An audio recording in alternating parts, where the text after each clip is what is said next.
teachers. In this video I'm going to show you how to form a quiz, then how will you distribute it to the classes where you teach in the form of an assignment. Also how to share this quiz with your co-teachers, that also I'll be covering. So first of all, let us open the teams. After that, there are two ways of creating a quiz. First of all, either you can go through your team for which you want to create, and in that team you have to go to the general channel. Remember, all these options of class notebook and assignments are available only in the general channels, not individual channels. So if you want to create, the one way is going to general channel and clicking on assignments. You will get this screen. Another way is you can directly click on the assignment tab on your screen and you will get all the options of the classes available to you. Then you can select the class for which you are preparing the quiz. Next. Now it will first show you the quiz and assignments which have already been created for the class. Now you want to create a new one, then select create. It will give you three options: assignment, quiz, from existing. Assignment is used whenever you want to give an assignment. Quiz, which we are going to use now, and from existing is used when you have already given one quiz to one class but you want to reuse it for another class, then you can go for this option. So we have to create a new one, so I'll select the quiz option.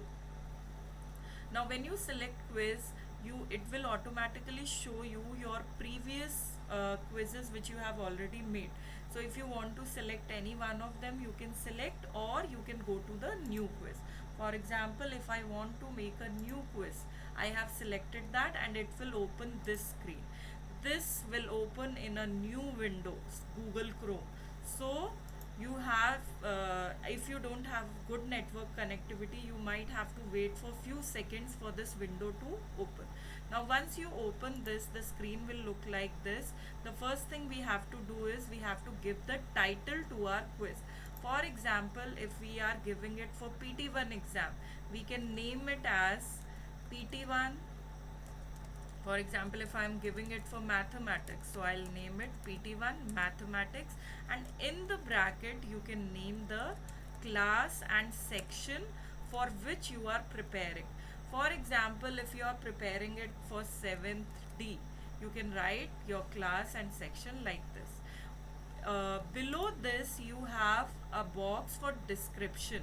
If you want to give some instructions to the students for the PT1, you can write them down here. For example, I want to mention that all questions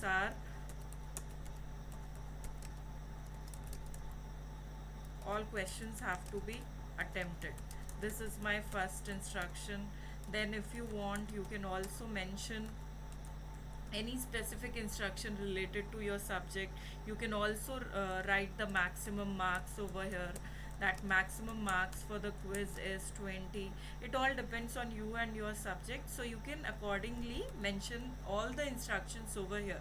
Don't try to write much in the title box because it has a word limit.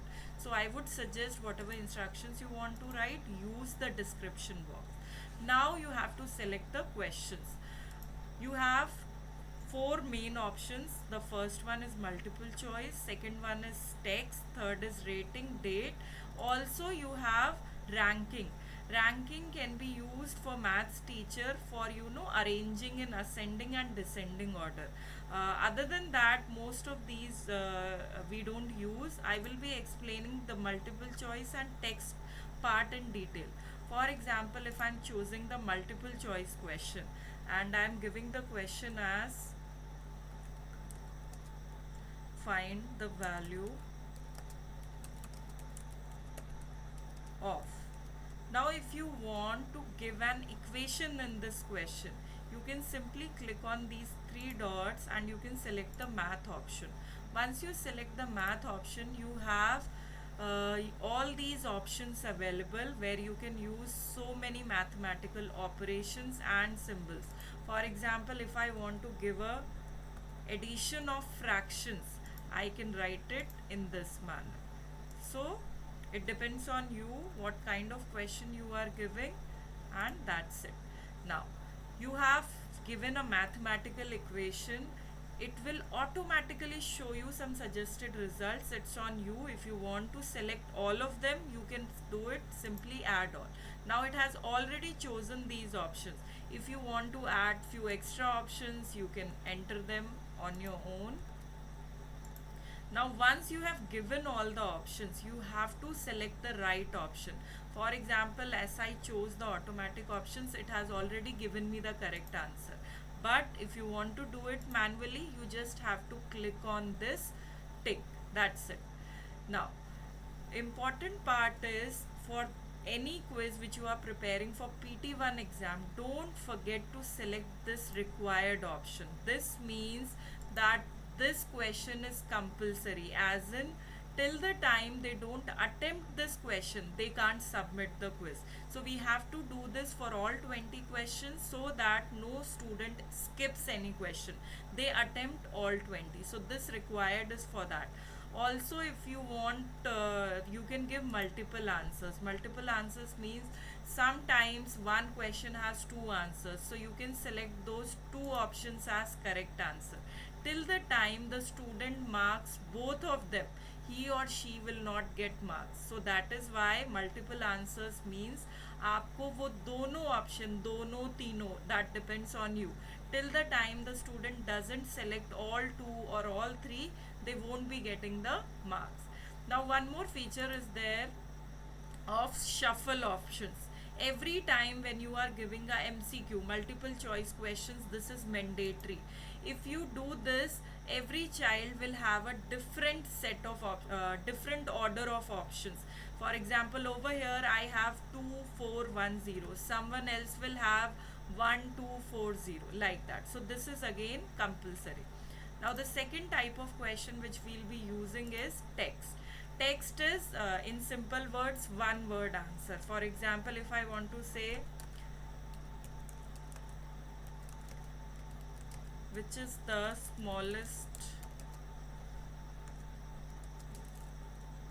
whole number. Now the answer has to be only in one word, preferably, because it will be easy to check. Now in this, whenever you are giving a one word answer, especially if it is in maths, always select the restrictions. Restrictions से फायदा क्या है, that it will give you these options. मतलब the answer should be either a number, greater than or equal to, all these. So now when you give them answer 0, if they try to write anything other than a number, it will not accept their answer. So this is the benefit of restriction. Now for other subjects, for theoretical subjects, what you can do is you can use a subtitle. Subtitle का फ़ायदा ये है, you can enter some instructions. For example, I have told my students that if the answer is in text form, in words, they have to write the first letter as capital. So I mention this always in my one word answer, that the first letter of their word should be capital. So you can accordingly mention these instructions in the form of subtitle. You can select that subtitle from here, those three dots. So this was about the type of questions. Other than that, what all settings you have, I'll show that. You have to go on these three dots on the top left, then click on settings. Now this, the first option, show results automatically, this has to switch off. Why? Because if you keep it on, once they submit the quiz, they will be able to see their answers as well as their marks. And if they can see all the answers, they can, call up their friends and inform them also. So please keep it off, show results automatically. Other than this, you have to select this option, only people in my organization can respond. Record name, one response per person. This is mandatory. If you don't select these, first of all, it will not record the name, and also one child will be able to attempt the quiz as many times as he wants. So we have to select these two options. Now accept responses. If you don't select this one, after the exam you can't make a summary, so it is very helpful. Accept responses. No need to use these options of